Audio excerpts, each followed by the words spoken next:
আপনাদের তো কেউ চাকরি টার্মিনেট করেনি এখনো পর্যন্ত, করেছে কি? না না, চাকরি থেকে কে বার করবে? এগুলো তো এখন সব স্বপ্নই মনে হচ্ছে।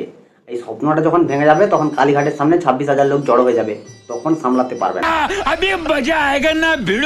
কোনো নোটিশ পেয়েছেন? না না, নোটিশ নিয়ে কি হবে? সুপ্রিম কোর্ট তো খেলা করছে, সুপ্রিম কোর্টের আর খেতে কাজ নেই, দিদির পেছনে লাগা ছাড়া আর তার কোনো কাজ নেই।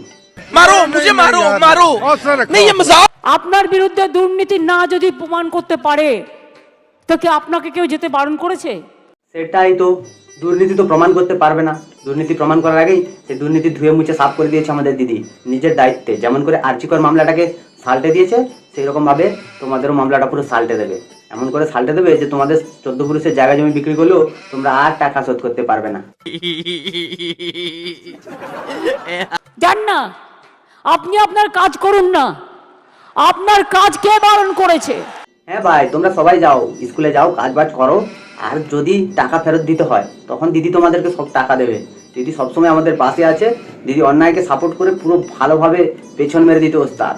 বেশি আলবাল বকলে না কানের গোড়া একটা থাবড়া আপনারা বাচ্চাদের শিক্ষা দেবেন না, আপনারা বাচ্চাদের পড়াবেন না। আর আসলে আমি একটা জিনিস বুঝতে পারছি না, কেউ তো বারণ করেনি স্কুলে যেতে, এটাও যেরকম ঠিক সেরকম বলেছে 3 মাসের মধ্যে পাস করতে না পারলে পয়সা ফেরত দিতে হবে। সেই জন্য ভয়ে এরা যাচ্ছে না। এরা কেন পরীক্ষা দেবে? আজকে যদি বলা হয় দিদি তুমি 200 মিটার দৌড় 5 সেকেন্ডে দৌড়াতে পারবে, সেরকম অবস্থা আমাদের টিচারদের হয়েছে। আজ থেকে কত বছর আগে পরীক্ষা দিয়ে পাস করেছিল, এখন কি আর পারবে? আপনারা স্কুলগুলোতে ক্লাস করবেন না। হ্যাঁ, তখন যদি সুপ্রিম ভলেন্টারিলি সার্ভিস কিন্তু সবাই দিতে পারে। করবে দিদি, করবে। ঘুষ দিয়ে যত চাকরি নিয়েছে তারা যে বাচ্চাদেরকে কি মানুষ করবে সে বাচ্চা জানে আর বাচ্চার বাম্মা জানে। আর তুমি ভালো করেই জানো, কারণ ঘুষের টাকাটা তো পুরো ভোটে খরচা হয়ে গেছে না, এখন তো ফেরত দেওয়ার মতো একটা টাকাও নেই, তাই এত সমস্যা হচ্ছে। अरे जियो गुरु। সেখানে কিন্তু আটকাবার কোনো জায়গা নেই কারো। পরে আপনাদের চলবে। ধরুন ধরে নিলাম ওরা করলো না, বললো না হবে না, তখন আমি কি করব? এটাই তো দিদি যে মাগনা সার্ভিস দিতে বলবে সেটা আমরা জানতাম, কারণ দিদি এখন বিপদে পড়েছে, স্কুলগুলো চালাতে হবে, নইলে স্কুলে বাচ্চা কমে যাবে। তাই এখন বর্তমান ভলেন্টিয়ারি সার্ভিস দাও, তারপরে তোমাদের যখন টাকা ফেরত দেওয়ার সময় আসবে তখন দিদি সাইড কেটে বেরিয়ে যাবে, বলবে আমি তো কিছু জানি না, আমি তো কিছু করিনি। একজন প্রধান বিচারপতির একটা রায়কে আর একজন প্রধান বিচারপতি সম্পূর্ণভাবে যোগ্য অযোগ্য না দেখে বাতিল করে দিলেন। একজন প্রধান বিচারপতি সে যখন রায় দিয়েছিল সে নিশ্চয়ই কিছু প্রমাণের ভিত্তিতে রায় দিয়েছিল, তার পরের বিচারপতিও নিশ্চয়ই সেম প্রমাণই পেয়েছে। তোমরা তো এতদিন হয়ে গেল, তোমরা কে ভালো আর কে খারাপ খুঁজেই বার করতে পারলে না। আসলে তোমরা যে পাস করেছে তার থেকেও টাকা নিয়েছো, আর যে কিছু না লিখে সাদা খাতা জমা দিয়েছে তার থেকেও টাকা নিয়েছো। তাই এত কথা কেন বলছো দিদি? আরো নিজের মান সম্মানটা ডোবাবে, সামনে ভোট আছে, টোটালি বন্ধ করে দাও এসব। যতই তুমি তেল মারো তলায়, লাইক একটাও দেব। মনে রাখবেন,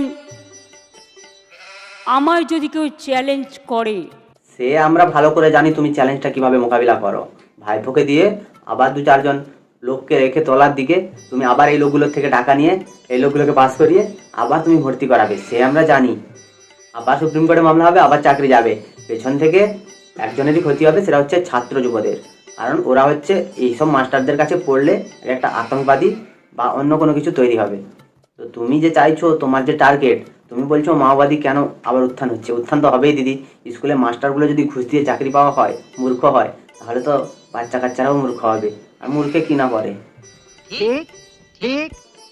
আমি কিন্তু চ্যালেঞ্জটাকে মোকাবিলা করতে জানি। আমি কোর্টকে বলছি না, এটা কোর্টের দোষ নয়। এই তো দিদি, এখনো পর্যন্ত তুমি এরও দোষ খুঁজে বেড়াচ্ছ। এখনো পর্যন্ত তুমি তৃণমূল আর সিপিএম আর বিজেপি এই করতেই আছো। এখন যে এতগুলো পরিবার না খেতে পেয়ে মারা যাবে, এতগুলো পরিবারকে তাদের গচ্ছিত অর্থ আবার সরকারকে ফিরিয়ে দিতে হবে, সেগুলো নিয়ে তোমার কোনো মাথা ব্যথা নেই। তোমার মাথা ব্যথা হচ্ছে তুমি কি করে এটা থেকে বেরিয়ে যাবে, তুমি সেটা নিয়ে খুঁজছো। কত পাতেলা দোষ তো সেই মুখ আর মুখোশদের যারা আপনাদের নিয়ে খেলা করেছে। এটা কিন্তু সত্যি দিদি, মুখ আর মুখোশ সেটা হচ্ছে তোমার মুখোশ আর তোমার মুখ, এ দুটো মানুষ ভালো করে চিনে গেছে। কারণ আমাদের পশ্চিমবঙ্গের ছাত্র যুবদের নিয়ে তুমি যা খেলা খেললে, বা তোমার যে ঘুষ দিয়ে পাওয়া চাকরি, তার যে মাস্টার মশাইরা এরা কি লেভেলের শিক্ষা যে দিচ্ছে সেটা ভগবান জানে, আর তুমি ভালো করেই জানো। তাই মুখ আর মুখোশ আমাদেরকে চেনাতে যেও না, ওটা আমরা ভালো করেই চিনে গেছি। এই কদিনে আমরা ওটা ভালো করেই বুঝে গেছি। तेजस्वी लोग हैं हमारे पास, कितने शानदार विचार रखते हैं जी। বাট আমি একটা কথা বলতে চাই, আমি বেঁচে থাকাকালীন যোগ্য প্রার্থীদের কারো চাকরি কেড়ে নিতে দেব না। হ্যাঁ দিদি, তুমি তো যোগ্য প্রার্থীদের কারোর টাকা তুমি দিতেও দেবে না, চাকরিও কেড়ে নিতে দেবে না। তাহলে অযোগ্যদের তালিকাটা একটু দিয়ে দাও, আমরাও দেখি যে তোমরা কতটা দুর্নীতি করেছো। এই দুর্নীতিকে ঢাকা দেওয়ার জন্য তো সবার চাকরিটাই তুমি খেয়ে নিলে। It is my commitment. চুরি যে করে আর চুরি যে দেখেও সয়ে নেয় সে হচ্ছে সব থেকে বড় চোর। আর তুমি তোমার মন্ত্রিসভার লোকেদের কি পানিশমেন্ট দিলে সেটাও আমাদের সামনে তুলে ধরো। খালি শুধু তুমি তোমার নিজের প্রশংসা করে গেলে হবে? বাদ বাকি লোকগুলো যে পেছন মেরে চলে যাচ্ছে তাদের কথা একটু বলো। জীবনে জেনে শুনে কোনো পানিশমেন্ট কাউকে দিইনি, সিপিএম এর একটারও চাকরি খাইনি যারা 34 বছর অনেক অন্যায় করে গেছে। তাহলে দিদি এটা তো মানতেই হবে যে তুমি একদম অন্যায়ের সাপোর্টার পুরো। কারণ অন্যায় দেখেও যখন তুমি সয়ে গেছো তো তোমাকে কি বলা হবে, তুমি অন্যায়ের প্রতীক। আমাদের বাংলার খর্ব হচ্ছে মমতা, আর বাংলার অন্যায়ের প্রতীক হচ্ছে মমতা। এই মমতাময়ী মহিষী নারী কতজনের যে আর সর্বনাশ করবে সেটাও আমরা দেখতে চাইছি। আমরা দেখা শেষ হয়ে গেলে আমরা চলে যাবো। আমরা এখানে এসেছি আড্ডা মারতে নয়, দেখা হয়ে গেছে, বাড়ি চলে যাবো। তুমি গিয়ে কেন অ্যাপ্লাই করলে? ফার্স্ট কোশ্চেন আমার, whether because Bhattacharya will be isolated or not politically. আরে ভাই, এ কি মগের মুলুক নাকি? অ্যাপ্লাই করবে না ছেড়ে দেবে? তুমি আমাদের ছাত্র যুবদের নিয়ে ছেলে খেলা করবে, আর কেউ কিছু প্রতিবাদ করলে তোমার ঝাল লেগে যাচ্ছে?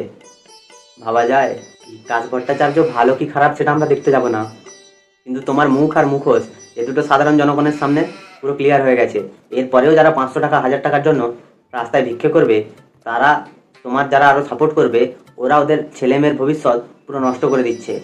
এরপরে আরেকটা কাজ হবে, তোমার দলের লোকেরাই তোমায় মাটি চাপা দিয়ে পুঁতে দেবে। এটাই হবে, দেখো।